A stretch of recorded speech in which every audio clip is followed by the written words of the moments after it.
Hey everybody, it's me. It's Saul. It's your friend from the internet. I've mentioned this many times on the show, but the type of people that I ask and invite on the show are either friends of mine who have really interesting stories, famous people that I don't know that I'd like to know, or basically just people I want to be friends with in general. And today is exciting. On today's show, holy mackerel, we have Bill Boggs, and I got to tell you, growing up, all my friends were talk show hosts, and I lived vicariously through them. And I'm going to let Bill introduce himself, but of course, if you grew up in New York City icon, talk show host, 4-time Emmy Award winner, and author of a new book, The Adventures of Spike the Wonder Dog, as told to by Bill Boggs. Bill, thank you so much for doing this. This is very exciting. Well, thank you for the holy mackerel. I've never done that in an introduction before. I greatly appreciate that, Saul. It's nice to be with you up in you're in Toronto, correct? I'm in Toronto. What a beautiful city that is. I grew up in Philadelphia, and I've always had a comparison between the gentility sometimes of life in Philadelphia and the ease of life in Philadelphia, or big city, and Toronto itself. And my son went to school there, Trevor, at the University of Toronto. That's very cool. So I did not grow up in New York City, so I was exposed to you for the first time during Corner Table with Bill Boggs when Food Network came to Canada. It was on in my house all the time. My mom was a regular staple, and I was just kind of fascinated by you. I loved your interview style. I loved the type of people you had on the show. And then I went back, as I do a lot of times I've watched hundreds of your videos on YouTube, Midday Live, and sort of lived through the Midday Live period, probably 10 years after they were current, or 15 years after they were current. But what was it like for you to be like a New York City icon in that moment? Because I think that's one of the things that I've always found so interesting about your story. Well, first of all, thank you for mentioning the Food Network.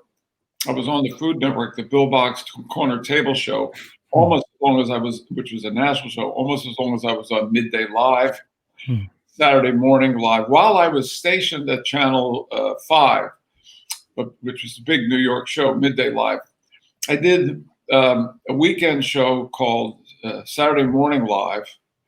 I did a syndicated comedy show for 121 stations called Comedy Tonight, which was the first, which we produced with Richard Baker and I produced it, the first show in the history of television to feature just stand-up comedians. And I did a game show for CBS. They were let me do a lot of different things, and a couple of specials for NBC while I was at Channel 5. So I was kind of busy. I never thought of myself as an icon. Honestly, Saul, I think if you live long enough, you become a legend and an icon. Right? People are calling me a legend. Far from it. When I interviewed John McEnroe on Bill Boggs' Corner Table on the Food Network, McEnroe says to me, "Oh, that's the first name I've dropped so far in the conversation. Let me see if I can get it." McEnroe said to me, "The older I get, the better I was," and I think that is applying to me. But thank you. So it was interesting because it was a period of time in the history of television where a local show, meaning a show that was pretty much just on New York, New Jersey, Connecticut, a little bit down and out through Pennsylvania, on the military network all around the world, where major stars, Yul Brynner, Sean Connery, just off the top of my head, Natalie Wood, Sammy Davis Jr., Jerry Lewis, these are big name stars, would come on that show in order to promote something. This has totally changed.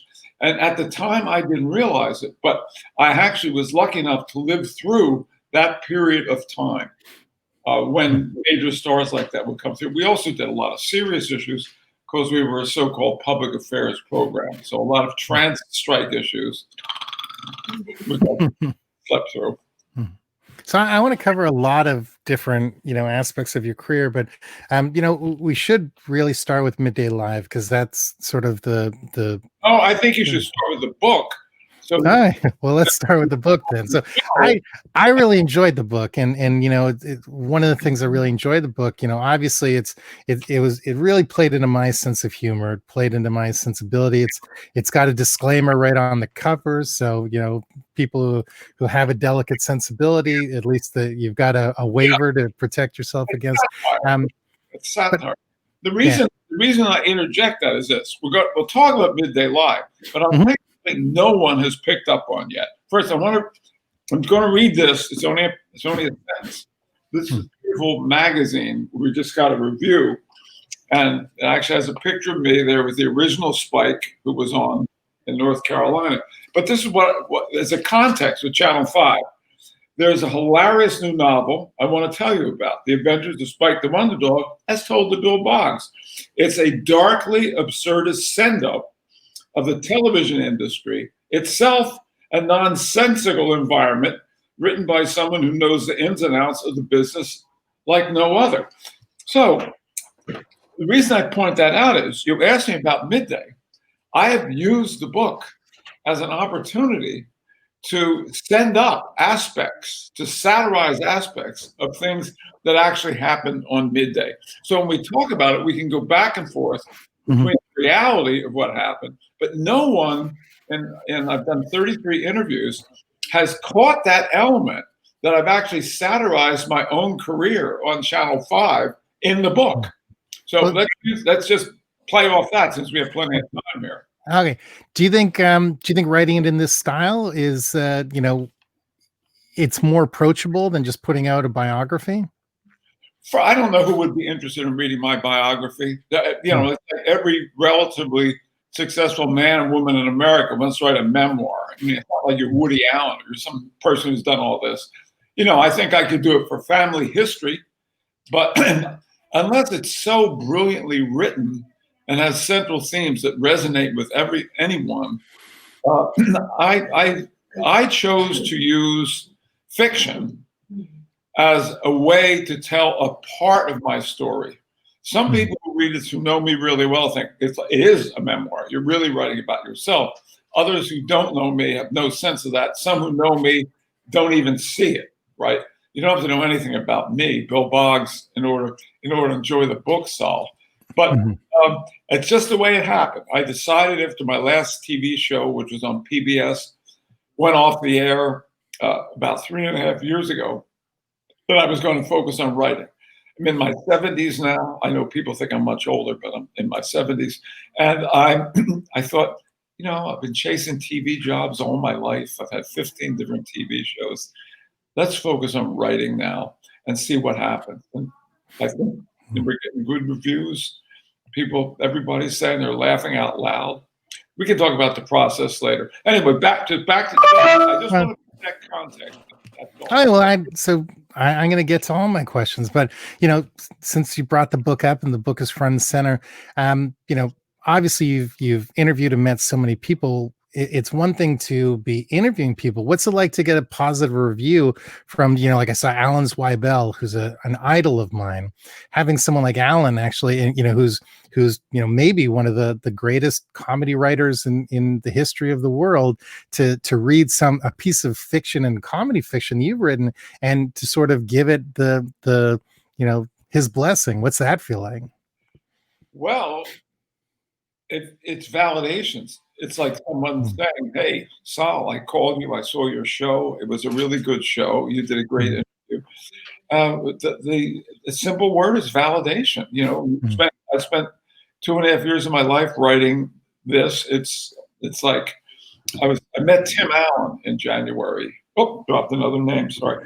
He asked, "Tell me about your book." I said, "Tim is like 285 pages of long form comedy writing." So the fact that Alan Zweibel, he had a great line. He said, "So smart, witty, and inventive that I had to keep reminding it." Excuse me. This is what he said. He said, "So smart, witty, and inventive that I had to keep reminding myself that I didn't write it." So that makes me feel kind of good. Thank you. Okay, so let's go back. How did Midday Live come to be? Well, it had been on the air on Channel 5 for about 8 or 10 years. maybe 7 years. David Brenner was the original executive producer. It had a host, Lee Leonard. David Brenner went away to David Brenner was originally a television producer, the comedian David Brenner, and a documentary filmmaker. Then Lee Leonard quit to go into sportscasting. He had been the host for several years.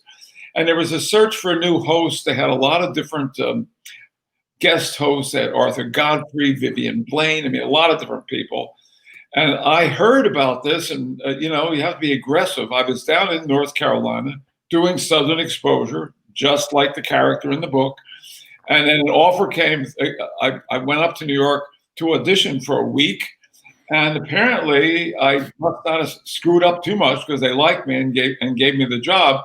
So then I left High Point, North Carolina, just as Bud does in eventually Spike the Underdog, and went to Channel 5. And the interesting question there, the theme that runs through the book that no one has asked me about that is true to my life is this. In High Point, North Carolina, on Southern Exposure show, which beat the Today Show for 3 years in the ratings, and this is a local show, right? I had complete control over what I was doing. I was host and I was a producer. When I came to New York, the thing was, now I'm the host. People are, quote, producing me. And so I never had the full authority and control, not even close, as I had in North Carolina. Hence, I wasn't as happy as in North Carolina. And hence, I don't think the show in many ways was as good as the show in North Carolina. And that comes out in the book, but no one's caught that aspect yet. And only people listening to Better Call Saul are going to know it, because you're the only one. You're the only one I'm telling this to, Saul. We got an exclusive. Nobody's going to know.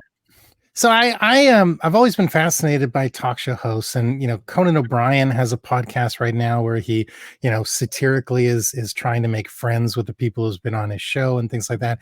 I have always been curious, as a talk show host, what kind of real relationships did you make with people who are regulars on your show? That's a very interesting question. Not major relationships. Some who come to mind off the top of my head would be the artist Leroy Neiman, the artist Peter Max, the choreographer and actor Jeffrey Holder, Lucy Arnaz and her brother Desi Arnaz Jr., a couple of writers, not, out of thousands of guests, they all don't become your friends. But this is what's interesting. When you share, I think interesting, when you share this time on screen together, it's like a heightened version of reality. You're talking to somebody for, say, 20 minutes, and several 100,000 people are watching. So your energy level is higher than in a normal conversation, and you're putting yourself hopefully forward in your best way. So you've shared a bit of intimate and unusual experience that is not a normal social experience. So that means, like, for example, Chevy Chase, let's take Jay Leno. Jay Leno was on Midday in like 1976, was his first appearance on a television show. I had not seen Jay Leno for 40 some years. I went backstage at Guildhall in East Hampton to say hello. Bill, how you doing? Wow, I remember Midday. I was on with so there is a bonding that occurs with some guests. And also you're helping them. If, for example, you're helping me tell people about my book, I help people tell about, literally, 2 Christmases ago, I took half a carload of books over to a man who buys books and sold for $2,000 worth of autographed books that are just sitting in boxes. I've had hundreds of my arms used to lock into holding up books and promoting them for people on the air. And that makes people like you, I think. Mm-hmm. So this might be a bit of a strange question, but yeah, it might. Okay, so there are 450 odd celebrity interviews and videos on YouTube that you've collected of all the people that you've interviewed, everybody from Burt Reynolds and, Richard Pryor, Sinatra, the list goes on and on. You've really interviewed everybody in a certain era. And the two videos that I've seen pop up recently, I saw Little Richard popped up when he passed away. People were showing your video with Little Richard, and yesterday or 2 days ago, I saw um, I can't think of who shared it, but a pretty well, the Richard Pryor video was shared by a famous black comedian, and they were using it as your conversation with Richard Pryor about race relations. Obviously, Richard Pryor passed away many years ago, but because you have this amazing, treasure chest of amazing interviews, are your videos going to become the de facto almost obituary reminder of some people in that area as we sort of get to the point where a lot of these people are starting to pass away? Well, to the extent that, yeah, I think that's true.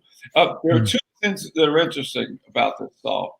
The first is that during that era, I could do longer form interviews. So you mentioned Richard Pryor. So there's 20 minutes with Richard Pryor. Okay. You mentioned Little Richard, 34 minutes with Little Richard. On any show today, that is a so-called talk show, a daytime talk show, you're not going to see any guests sitting there having a conversation for 33 minutes. It just doesn't work that way anymore, and it hasn't for a couple of decades. So, for example, take Jerry Stiller.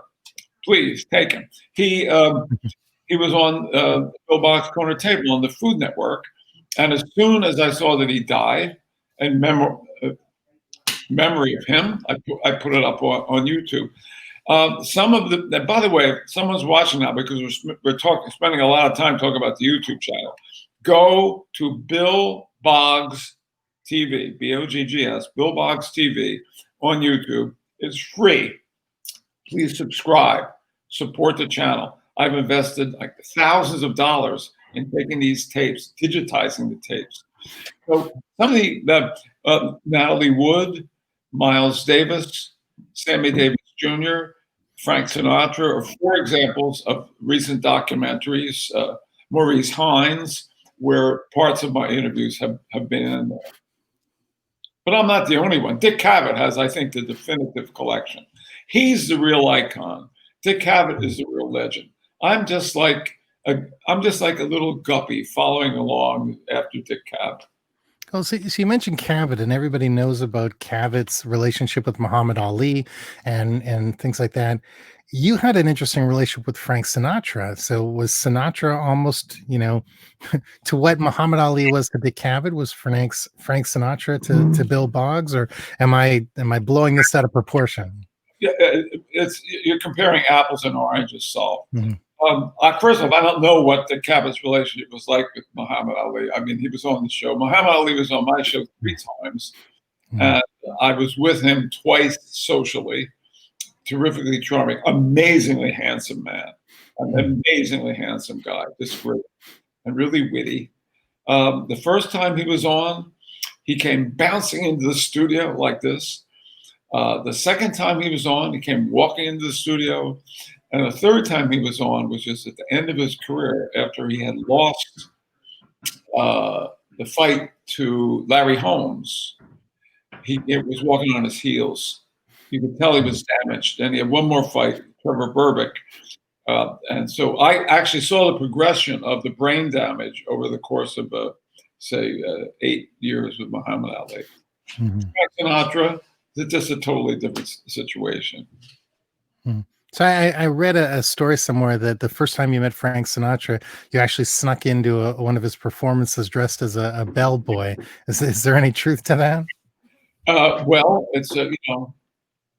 it's totally true, except I was dressed as a busboy. Busboy. Bellboy would be hard to find a bellboy in a nightclub. But the nightclub, the 500 Club in Atlantic City, was filled with busboys. And I wanted to see Frank Sinatra, so I found out what the busboys wore. White jacket, black pants, black bow tie, and found out the show times, went through the kitchen, got in the main ballroom, and saw Frank Sinatra. Yep. I did it. This is my last selfish question where I'm just curious about something, and then I'll get back to money. Is that it? Is that the question? Will you send me $100? Huh? No. I've tossed around New York City icons, a little bit, and someone who I really admire, top of my list of kind of fascinating New York creatures was Al Goldstein. Did you ever have any run-ins with Al Goldstein or meet him? I think, yeah, a couple of times. He was on once. He did a filthy magazine called Screw magazine, which had all kinds of cartoons in it, and he had a show on TV where he was naked half the time. It's like it wasn't attractive porn, shall we say? Nobody, you know. But no real run-ins with the guy. He was, in my opinion, not an appealing man. But that's just my opinion about those. Okay, let's get back to serious stuff. You posted recently on Instagram your Studio 54 VIP card. What was it like being a part of the Studio 54 environment, and do movies and documentaries do it any justice? Yeah, I think the movies and documentaries do it justice. Here's the thing, and I'm going to give you a really short answer here. Not because I'll give you the headline answer. You knew, one knew, I knew, we knew, the people who were going to Studio 54, that we were at an apex of something. Whether or not the people who were going to the Copacabana post-World War II, seeing Jerry Lewis and Frank Sinatra and great acts at the Copa, which was like the zenith of the apex of nightclub world, knew that they were in that apex, but we knew that Studio 54 was an apex of something. What is frequently not mentioned about Studio 54, it was the first time, to my knowledge, to my recollection, that gays and straights were just mingling together openly. The gays were being openly gay, straights were being there, and everybody was in the same environment. That was really a good thing. And you're talking about 1977, 78, 79. It was over by 79. So I've obviously done a tiny bit of research to prepare for this, and I read that you did something really interesting when you were writing the book The Adventures of Spike the Wonder Dog, as told to by Bill Boggs. You basically almost like workshopped it the way you would like a stand-up comedy set. You gave it to some people. Can you talk a little bit about that? Well, I appreciate you asking that. Again, let's go back. First, I'll show the book. This is a book. It's called The Adventures of Spike the Wonder Dog, as told to Bill Boggs. Has a little thing there, politically incorrect humor, meaning it's satire. It's people making it's narrated by the dog. So first off, it's a dog story, meaning it's like The Art of Racing in the Rain, The Call of the Wild, A Dog's Purpose, A Dog's Life. It's a dog story. Winston Groom, who wrote Forrest Gump, right, which is a novel, and then the movie, which is a series of adventures, his take on it was comedic wizardry. Spike is fiction's funniest canine. So this is possibly the first dog story that is really, really, really a funny dog story. And what was your question, Saul? Setting that up as Oh, that's fine. So you workshopped this. I read that you shared it. So here's the thing. A very good point. I began my career in comedy. I was manager of a comedy team called Tom Patchett and Jay Tarsis. They were performers. We split up, and I had my opportunity to go on TV. They stopped performing and focused on their brilliant writing skills, and ended up writing for Mary Tyler Moore and Bob Newhart, creating Alf, The Days and Nights of Molly Dodd, writing Muppet movies. They were very good comedy writers. So I spent almost 4 years of my life managing them, producing comedy shows with them, was in a comedy team when I was in high school, and was writing comedy when I was in high school. Okay. So all my life, although I haven't been ever identified as a comedian, I do have an off-Broadway show called Confessions of a Talk Show that is a complete comedy show. People don't think of me in that context. One of the things that's evident to me in comedy is like the dog, Spike narrates the story, has been compared to, say, Jerry Seinfeld, Dave Chappelle.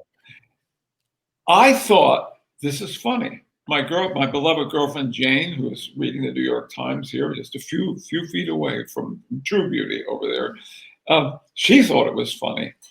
I got to test this. So if Seinfeld, for his Netflix special, he didn't just go out there and shoot a special. he honed that material over and over again in many different situations.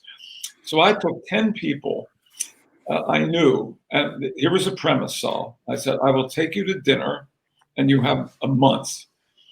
I want you to read this manuscript. This is not, the book isn't published. And honestly tell me what you think. I am not looking for praise. I'm looking for constructive criticism in the same way that a comedian would try out material at the bottom line or something like that.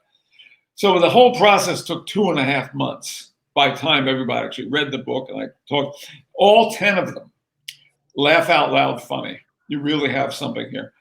A couple of them, the most recent viewer said, it's the first time I've laughed out loud this much reading a book in years.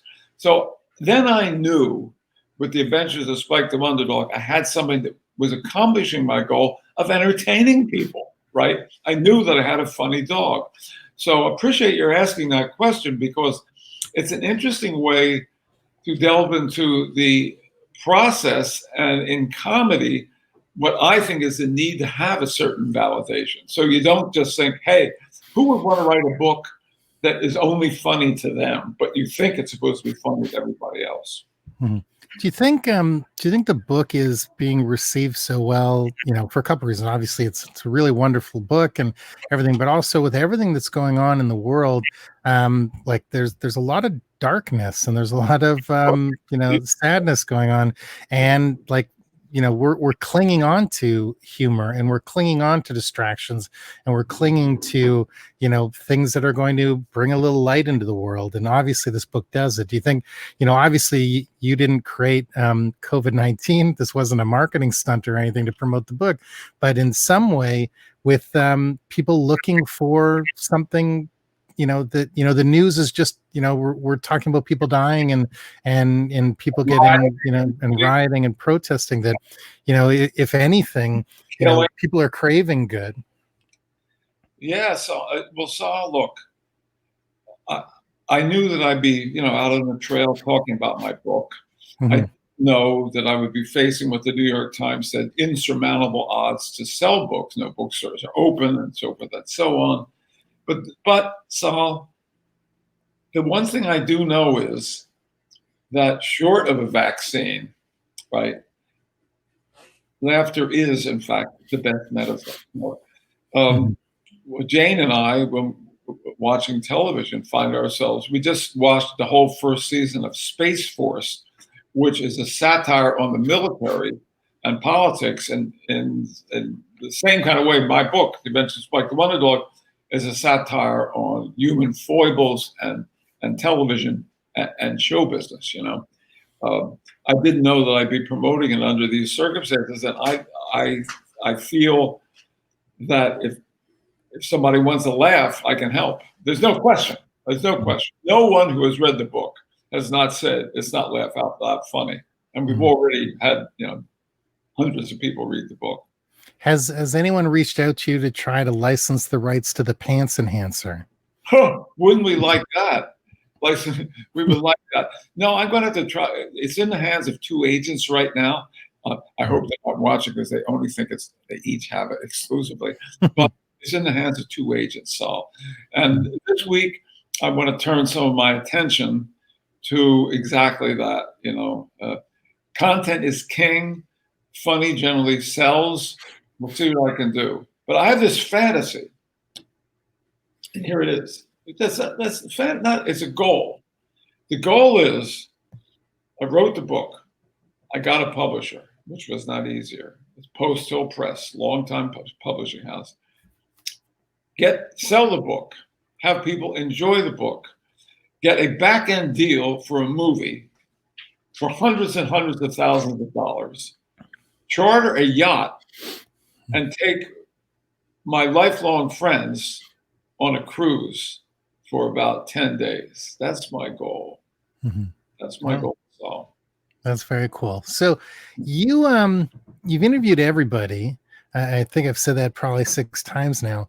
What are some of the most memorable interviews you've done in your career? Of course, when I was doing my research, you interviewed Howard Stern when he was still, a local New York, right the early days, and of course the one on Comedy Tonight where he tied you up and put a ball gag and everything. But like, what are some of your memories of some of your absolute favorite interviews? Well, you know what? I'll only mention things that you could see on Bill Boggs TV. Mm-hmm. So talk about something. It's something you'll be able to see. Mm-hmm. Let's see. Sophia Loren on my Food Network show, Bill Boggs Corner Table. This was the pinnacle of my realization that, like imposter syndrome, that I pulled off a scam. Because my Food Network show was the concept of going to restaurants with big name celebrities. So I got the Food Network to pay me to go to the greatest restaurants in America, sit down and eat with big name celebrities for free and be on television. They paid me to have lunch with Sophia Loren, and that interview's on there. So some of the interviews from the Food Network series that are on the channel would be Sophia Loren, Maury Povich. Let's see. As I mentioned Jerry Stiller, Rita Rudner, Matt Lauer. If anybody misses Matt Lauer, you can see him on Bill Boggs TV on YouTube for sure. Whoopi Goldberg, a one hour show with Whoopi was great. Evander Holyfield. There are a few of the Food Network shows. And then Miles Davis from a show I did in Philadelphia called Time Out, or Dick Clark from the show I did in Philadelphia called Time Out. All you have to do is go to Bill Boggs TV. You can find these. From my work with Showtime, there's a couple of things with Mike Tyson, which are interesting, and Evander Holyfield there. On the show I did Just for Fun, Just for Fun, which was the first CBS cable network show, which the whole cable went down in less than 6 months. So there's one of the only surviving examples of Just for Fun and the CBS cable network.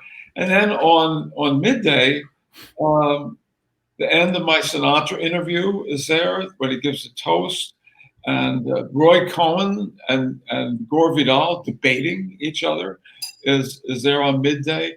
As a lovely thing. People love Carly Simon. A Carly Simon interview gets a lot of hits. Yul Brynner gets a lot of visits. The number one video on the network that's had like 500,000 people watch it is Christina Crawford, the daughter of Joan Crawford. I could go on and on, but there's 450 different things there, including going all the way back to the first time I was ever on television in, I think, 1971 on McLean and Company. If you actually write in Buddy Rich and Bill Boggs, you'll see this crazy little skit that I wrote, but that's a whole other story. Mm-hmm. I have a couple more questions, and I'm going to give you your day back. I appreciate your time. You've been really great. You've interviewed so many people. You've got a very unique style of interviewing. You know that to really, keep an interview forward, you should never, go back to a question that was asked like 40 minutes ago. But I'm going to do that because I'm not Bill Boggs. But you talked about how... I'm not sure I'm not Bill Boggs either, I think. You talked earlier about the fact that a lot of there just isn't a lot of long form interviews anymore. A lot of it's moved to podcasting, but on television. And this long form. This is great. This long form interview. Right? Yeah.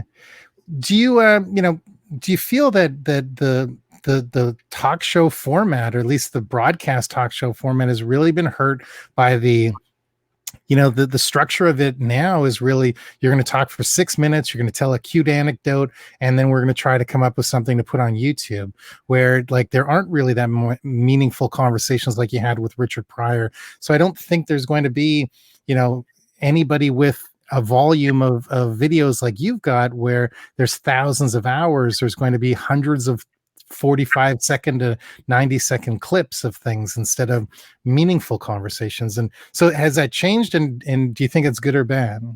Well, I can't define good or bad. It's just different. I'm not a person who says, oh, things aren't like they used to be. Nothing is like it used to be. And when we get through the virus, nothing is going, I'll say very few things are going to be exactly the same. But this is what I think about that. Right now, you, Saul, are doing a long form interview, okay? Facebook has enabled people like you. Tonight at 5 o'clock on Facebook, I'm going to be doing another interview like this with Richard Skipper, a wonderful performer and producer and manager, just a terrific fellow out of Manhattan. Richard Skipper, Skipper. I have one thing I'm surprised you haven't mentioned is I have a new talk show. It's called Trap Live. It's on every Friday, and then we put it on the YouTube channel. And coming up on that show, we have Phil Proctor from Firesign Theater, Alan Zweibel, who we mentioned. Jack Jones is going to be on that show. So we've got some good people scheduled. If you want to see a long-form interview with Lucy Arnaz, that would not exist anywhere else, but exists because of the virus, go to Bill Boggs TV, Trap Live with Lucy Arnaz, Bobby Rydell, 40 minutes with Bobby Rydell. That it's occurring again. So I think some of the shows that are being done by pros like me and people who are just doing things at home are going to survive. You know, it could really go back to almost like the old days of TV where you get a sponsor paying you like $500 a week doing your podcast just to hold up a book or something like that. It could happen. So I think it's too early to judge. There's a great deal of authenticity coming out of people doing at-home homemade shows. I think that the Stephen Colbert is really one of my favorites. I frequently think his interviews with celebrities are looking too much for the punchline, but in the new format from his house, you're seeing him do some really nice long-form interviews. And as are others doing it. Mm-hmm. So I would be, so I was going to bring up the new show at the end, but I would be remiss to not ask you at least for a quick minute about your time on the Morton Downey Jr. show. I had no idea that you were even a part of the show until I saw the documentary recently about the show, and you, of course, are featured prominently in the documentary. How did you get involved with Morton Downey Jr. and what was your experience like? Well, you know, everything in the business is like, as Sammy Kahn, the songwriter, said, which came first, the lyrics or the music? The answer is the phone call. So the phone rang. That's how I got involved with Morton Downey Jr. And Bob Pittman, now the president of iHeartRadio, at that time had a company in New York that had a local show called the Morton Downey Jr. Show that they wanted to take national. And they were looking for an executive producer, someone who knew talk shows and also could be a producer. In the early 80s, in Boggs Baker Productions with Richard Baker, he and I had produced several outstanding, we were told by Pittman, shows for MTV. And so my name was floated, and Pittman said, of course, Boggs, he'd be perfect. He's a talk show host and he's a producer. So the phone rang. I was doing that show in Philadelphia. I mentioned Time Out, where I'd interviewed Dick Clark and Shirley MacLaine. They're on the YouTube channel. And I immediately wanted to just get out of being a talk show host. I had been 3 years in High Point, North Carolina, 13 years in New York. That's 16. 1 year in Philadelphia, that's 17 years of every day, 5 days a week, except for 2 weeks vacation, interviewing people. And I really felt like I was repeating myself. And actually, about 2 weeks before Pittman called, I was interviewing the Chippendales, those male dancers, you know, for about the third or fourth time. This time in Philadelphia, before that in New York a couple of times. I was looking at this greasy, shaved chest, these big muscles, talking to the guy, asking the same questions. He's wearing a stupid little bow tie. And I thought, you know, I'm repeating myself. I want to do something else. And 2 weeks later, Pittman called and made me an offer I couldn't refuse. The most money I ever made on television was the Morton Downey Jr. show. Not hosting a show, executive producing a show. So I won't get into any of the behind the scenes of the show with the shaving the hand or anything. If people are curious, check out the documentary. One question I'm curious about is just Morton Downey Jr. Was that a persona? Was it an act, or was that really who he was? No, it was an act. He was a great performance artist, highly intelligent man. Was able to turn it on and turn it off. Did have a hair trigger temper. I'll say that. He had a hair trigger temper. He could get pissed off like that if somebody offended him.